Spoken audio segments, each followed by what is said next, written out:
کہ اللہ کو راضی کرنے کے لیے یہ سستا سودا ہے، یہ مہنگا سودا نہیں ہے۔ لیتک تحلو والایام مریرۃ ولیتک ترضی والانام غضاب ولیت الذی بینی وبینک عامر وبینی وبین العالمین خراب ولیت شرابی من ودادک صافیا وشربی من ماء المعین السراب اذا صح منك الود فالكل هين وكل الذي فوق التراب التراب۔ یہ امام حسین ان اشعار کی تصویر تھی کہ میرے مولا اگر تو ملا اور جگ چلا گیا سستا سودا ہے، تو راضی ہوا سب روٹھ گئے سستا سودا ہے۔ ان سب کو کٹوا دینا تیری ناموس پہ، تیری عزت پر، تیرے دین پر، اپنے نانا کی ناموس پر میرے لیے کوئی مسئلہ نہیں۔ یہ عزت کا سودا ہے، یہ سستا سودا ہے۔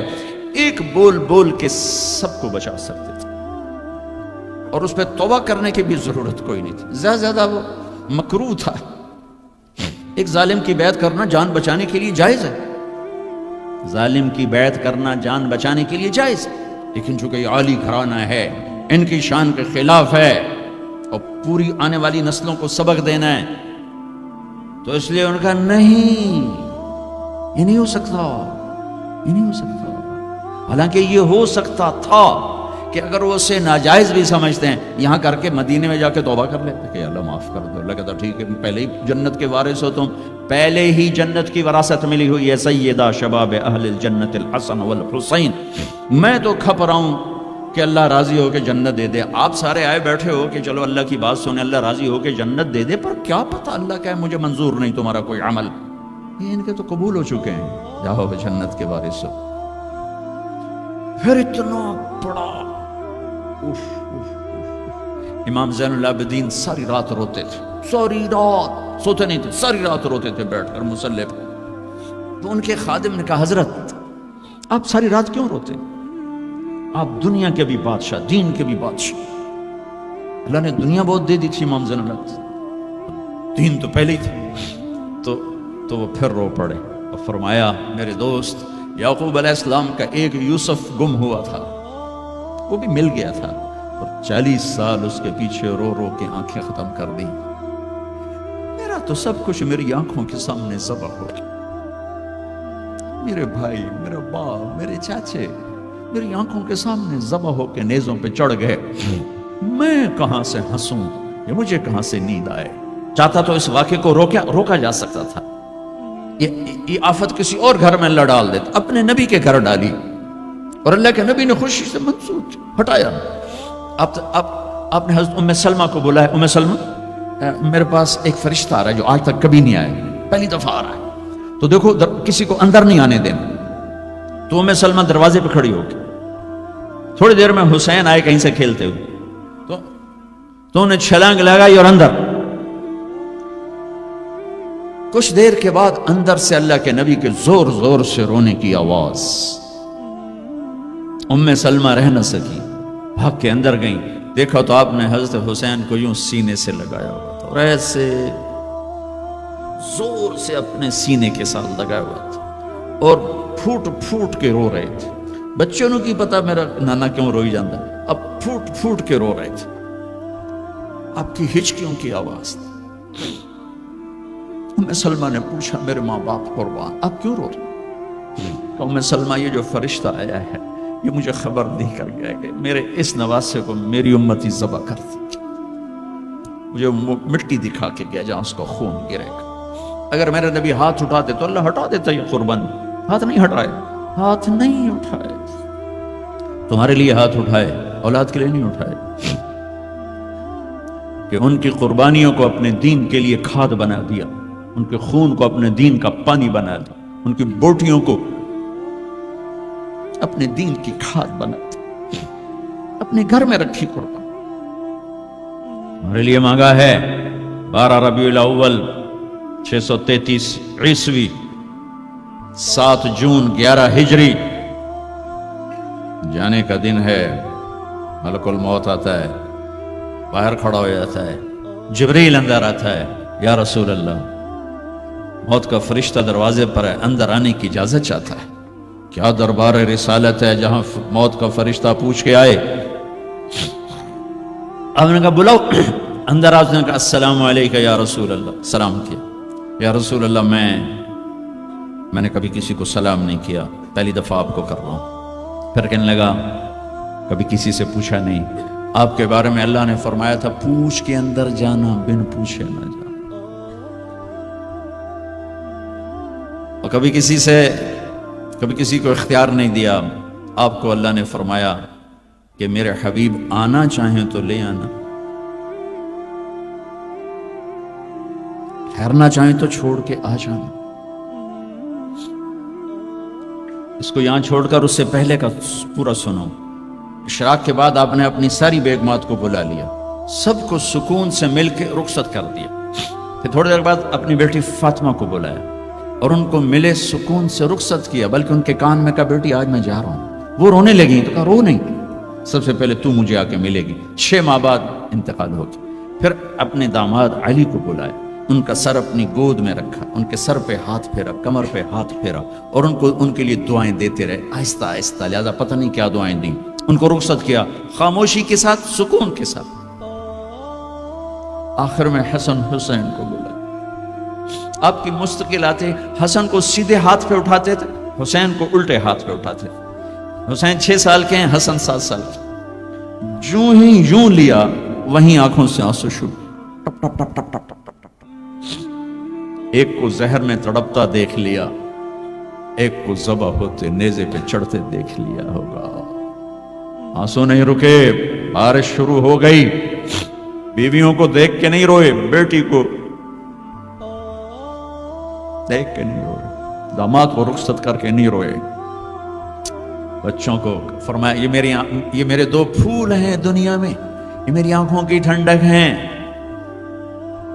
یہ میرے جنت کے پھول ہیں۔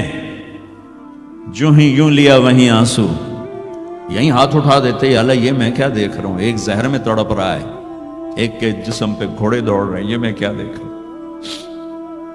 تو اللہ ہٹا دیتا، ہاتھ ہی تو اٹھانے تھے میرے نبی نے، لیکن اپنی 14 صدی بعد آنے والی امت سامنے تھی کہ انہوں نے کیا کچھ کرنا ہے، ان کے لیے حجت قائم کرنی تھی۔ مجھ سے زیادہ تم پہ دکھ ہے، میرے بچوں سے زیادہ تم دکھی تھے، میری اولاد سے زیادہ قیمتی تمہاری اولاد تھی۔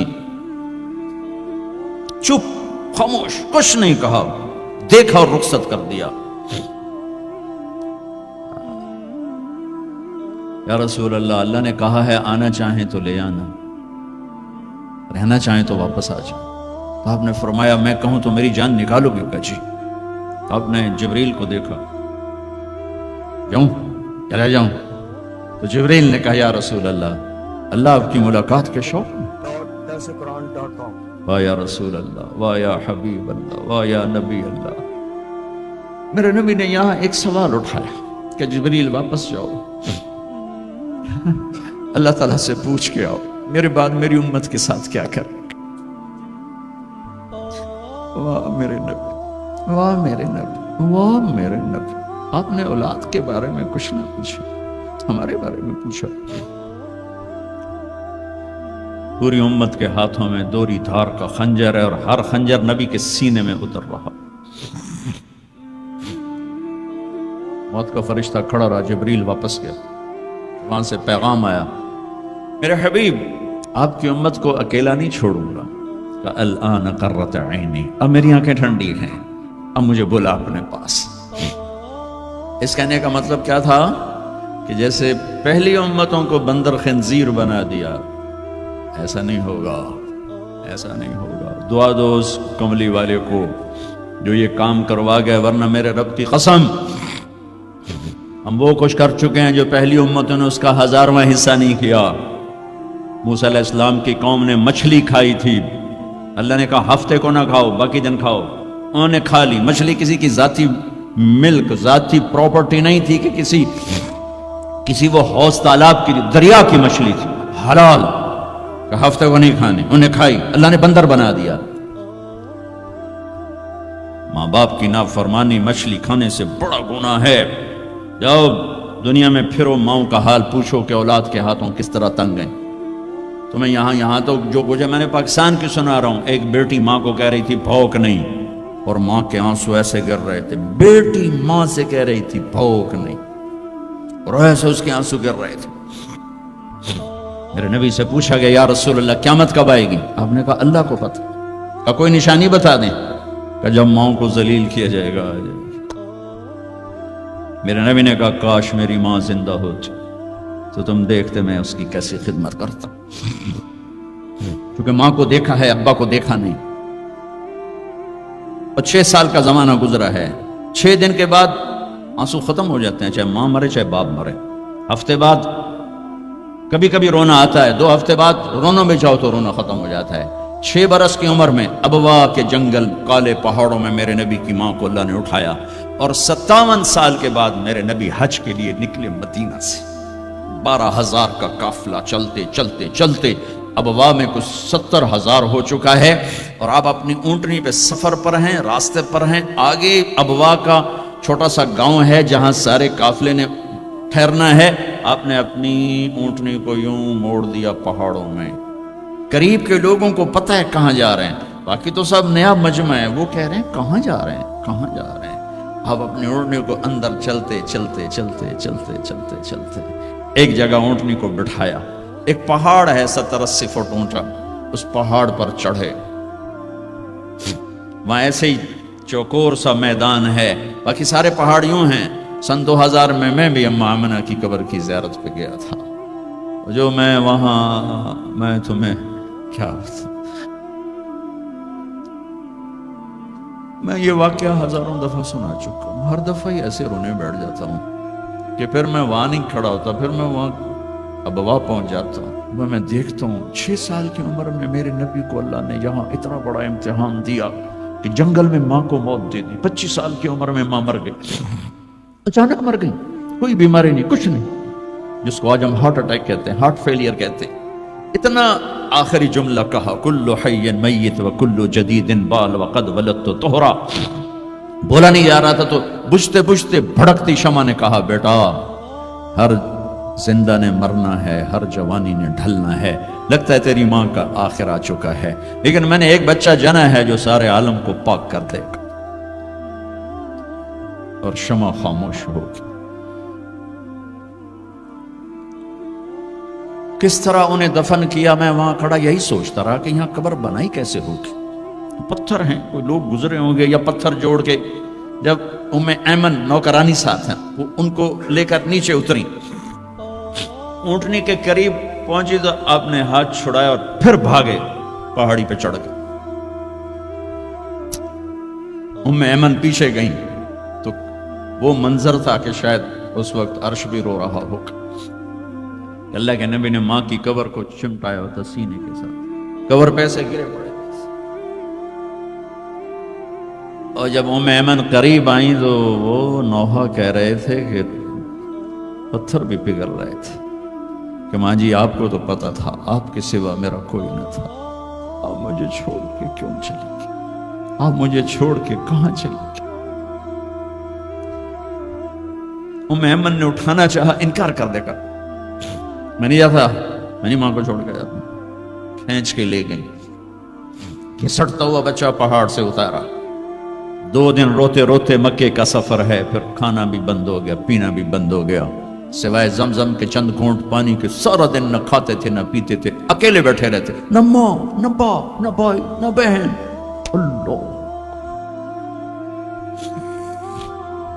57 سال کے بعد ماں کی قبر پر پہنچے اور قبر کے سرہانے آ کر بیٹھے، گوڈے اوپر اٹھائے اور ہاتھ یہاں رکھے اور سر گوڈوں میں دے دیا، جیسے چھوٹے بچے رونے کی پوزیشن بناتے ہیں. یہ چھوٹی جگہ میں دکھا نہیں سکتا. اور پھر جو رونا شروع کیا، اتنا روئے کہ ساری داڑھی سارا سینہ آنسوں سے بھر گیا، جیسے کوئی معصوم بچہ، جیسے 6 سال کا محمد رو رہا صلی اللہ علیہ وسلم. اتنا روئے کہ وجود ہل گیا. اور پھر فرمایا کہ میں آگے نہیں جاؤں گا، میں رات یہیں رہوں گا. تم کیا جانو رشتے کیا ہوتے ہیں، تمہیں صرف پاؤنڈ گننے آتے ہیں. تم سے مراد میں بھی اور سارے بھی، کہ ناراض نہ ہو جاؤ، ساری امت کا یہی حال ہے۔ رات وہاں گزاری، ہائے کیا کہہ رہے ہیں؟ کاش میری ماں کبھی ہوتی، میں ایسی خدمت کرتا کہ بریڈ فورڈ والے بھی یاد کرتے ہیں، میں ایسی خدمت کرتا کہ میں عشاء کی نماز کے مصلے پر کھڑا ہوتا اور سورۃ فاتحہ پڑھ رہا ہوتا، اور پھر ادھر سے میری ماں کہتی محمد، تو میں نماز توڑ کے کہتا لبیک اماں جی، ماں جی حاضر ہوں، ماں جی حاضر ہوں۔ مچھلی کھانا چھوٹا گناہ ہے، شراب بیچنا بڑا گناہ ہے، سود کھانا بڑا گناہ ہے، ڈرگ بیچنا بڑا گناہ ہے، چوری ڈاکے ظلم و ستم کیا امت نہیں کر رہی، بے گناہ قتل، جھوٹے الزام تہمتیں، کیا حشر کر دیا جنید جمشید کا۔ یہ اسلام ہے۔ اتنے نیک انسان، 17 سال سے اللہ کا نام لینے والا، اس پہ گستاخ کی تہمتیں، یہ امت کیا منہ دکھائے گی اللہ اس کے رسول کو، جس نے منافقوں کو سینے سے لگائے، عبداللہ بن ابی جیسوں کے جنازے پڑھ دے، کہاں چلے گئے، کہاں ڈوب گئے۔ اتنا زوال، اتنی اندھیری رات ہے کہ امید ہی ختم ہو گئی کہ پتہ نہیں دن بھی چڑھے گا۔ دین کے نام لینے والے جب دین کو ذبح کرنے پہ آ جائیں، ممبر پہ بیٹھنے والے جب نفرتوں کی آگ بھڑکانے لگے، کس سے غلطی نہیں ہوتی؟ ایک پاک انبیاء کی ذات ہے جن کی زبان پہ اللہ بولتا، باقی طارق جمیل روزانہ مجھے 40 سال ہو گئے بیان کرتے ہوئے، میں خطا نہیں کروں گا تو اور کیا کروں گا؟ مجھ سے پوچھو تو صحیح، میں غلطی سے کہہ گئے، جان بوجھ کے کہہ گئے، ہو سکتا میں نے غلطی سے کہہ دیا۔ اللہ نے توبہ رکھی ہے، کفر کی توبہ۔ کہ میں درد سے بول رہا ہوں، زوال ہے، زوال خوفناک زوال ہے۔ جب ممبر پہ بیٹھنے والے دین سے اتنے دور چلے گئے، کا کیا؟ طلحہ نے نبوت کا دعویٰ کیا اور لڑائی کی صحابہ سے، عکاشہ بن محسن جیسے بدری صحابی کو شہید کیا، اتنے بڑے مقام کے صحابی کو شہید کیا، اور حضرت عمر کے زمانے میں توبہ کرنے آیا، آپ نے گلے لگا لیا، توبہ تو سب کفر کے نبوت کے دعوے۔ میرا اللہ کہتا میں تو ہر بیان میں کہہ رہا ہوں کہ دھرتی گناہوں سے بھر کے ایک دفعہ کہو یا اللہ میری توبہ، تو اللہ کہتا جاؤ سب معاف کیا۔ یہ میں زوال بتاؤ، آج امت کتنی پستی میں چلی گئی ہے، کس قدر فرقہ واریت نے ایک اجتہا کی شکل اختیار کر لی ہے، ایک دوسرے کو سلام کرنے سے کافر کافر کافر، کتے خنزیر۔ میرا نبی ایسے بولتا تھا۔ میں انسان ہوں، بول رہا ہوں، بولتے بولتے کوئی غلط جملہ بول سکتا۔ گستاخی کا جان بوجھ کے کرنے والا یقیناً دارہ اسلام سے عمل چھوڑنے سے آدمی کافر نہیں ہوتا، گستاخی کرنے سے، نماز چھوڑنے سے کافر نہیں ہوتا، گناہگار ہے، نماز کی گستاخی کرنے سے وہ دارہ اسلام سے نکلتا ہے، لیکن اس کے لیے بھی توبہ کا دروازہ کھلا ہوا ہے۔ لیکن یہ کتنا تعصب ہے، نفرت ہے کہ ایک آدمی کی 17 سال کی پاک زندگی کو ایک غلطی پر کفر بنا دیا۔ یہ گراوٹ ہے، زوال ہے۔ ہمیں بندر خنزیر بنانے کے لیے فرقہ واریت ہی کافی تھی۔ اس کملی والے کو دعائیں دو جس نے حسن حسین کو ذبح ہونے دیا، تمہارے لیے ہاتھ چھوڑ، میری امت کے ساتھ کیا کرے گا؟ پوچھ کے ہو، وہاں سے جواب آتا ہے ساتھ دوں گا، یعنی یہ نہیں کروں گا جو پچھلوں کونو قردۃ خاسئین، ہو جاؤ بندر خنزیر، یہ نہیں کروں گا۔ ہو جاتا یہ کفر از کعبہ برخیزد کجا ماند مسلمانی۔ بھائیو، میرے نبی نے بڑے دکھ دیکھے ہیں اس امت کے لیے، اسے مت توڑو، مسلمان بن کے رہو، فرقوں میں مت بٹو۔ اس امت میں صحابہ کے دور سے اختلاف ہے، میرے نبی نے دعا مانگی تھی اللہ میں اختلاف نہ ہو، اللہ نے کہا میرے محبوب اختلاف ہوگا۔ اس کا مطلب ہے اس کے باوجود ہمیں محبت کا حکم ہے۔ میرے نبی نے فرمایا اسلام کا سب سے عظیم عمل کیا ہے؟ صحابہ نے کہا نماز، آپ نے کہا نہیں، انہوں نے کہا جی جہاد، آپ نے کہا نہیں، روزہ نہیں، حج نہیں، صدقہ نہیں، اچھا تو کیا ہے؟ آپ نے کہا محبت۔ اسلام کا سب سے عظیم عمل محبت ہے. جو امت کو توڑنے والی بات کرتا ہے وہ میرے نبی کے سینے میں سب سے گہرا خنجر اتارتا ہے. جو امت کو فرقوں میں بانٹتا ہے، تمہارے اندر یہاں یہ جراثیم ہیں چونکہ تم وہیں سے آئے ہو، میں تمہارے سامنے ہاتھ جوڑتا ہوں، اللہ رسول کا واسطہ دیتا ہوں، مسلمان بن کے رہو. یہ تو جاؤ پاکستان میں دیکھو کتنے سہاگ اجڑ گئے، کتنی مائیں نوحے ان کے سنے نہیں جاتے، یتیم بچوں کے سر پہ ہاتھ رکھنے والا کوئی نہیں ہے. اس فرقہ وریت کی آگ میں جل گئے. میں آج کو نہیں روتا ہوں، میں بغداد کو روتا ہوں کہ بغداد میں یہی کچھ ہو رہا تھا. علماء آپس میں دست و گریباں، عوام دست و گریباں، سمجھانے والے روئے بس کرو کوئی اور بڑی آفت نہ آ جائے. نہیں سمجھے، اللہ نے مٹا دیا. اسپین میں گیا 2-3 دفعہ، میں رویا ہوں، حکومت کے جانے پر نہیں رویا، میں اس پہ رویا ہوں کہ جس وجہ سے اسپین کا مسلمان تباہ ہوا اس کا ہر سبب